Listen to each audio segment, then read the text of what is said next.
33-year female patient presented with history of focal neurological sign. MRI brain with contrast study is requested.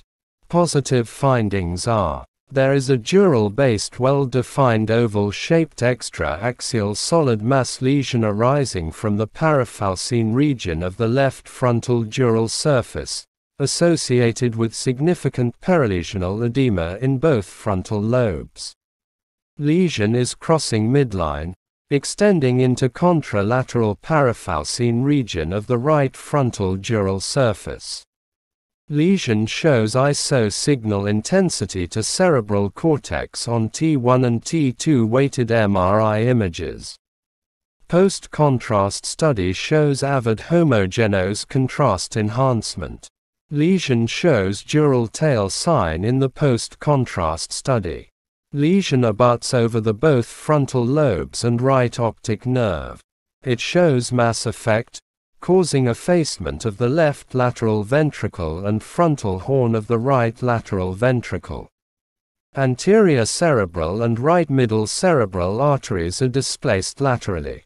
There are subfalcine, left uncal and tonsillar herniation seen.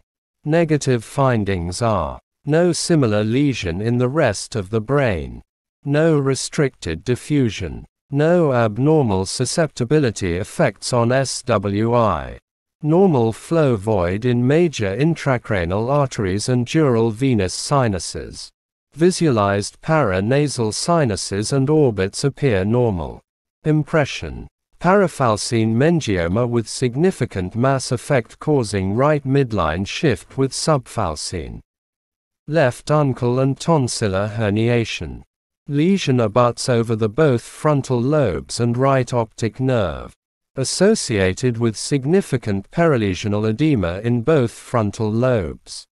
Discussion: meningiomas arise from arachnoid meningothelial cells. Intracranially, they are extra-axial masses.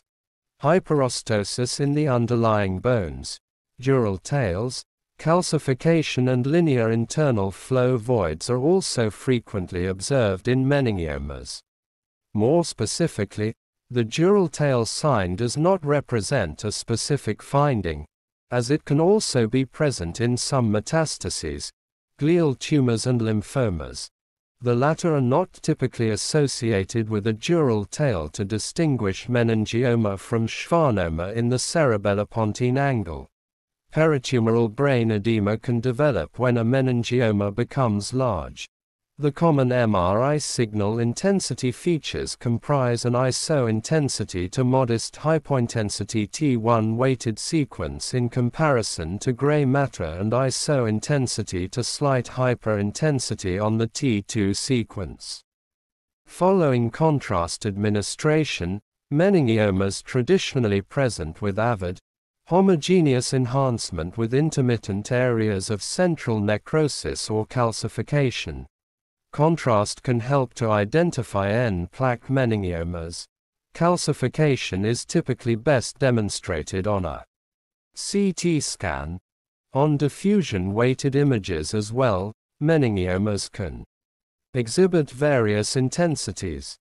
Thus, apparent diffusion coefficient values may differ significantly and may show no diffusion restriction.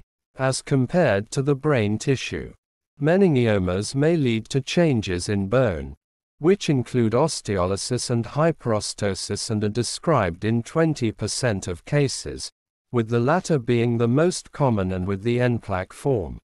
An enlargement of the skull base foramina can also be present.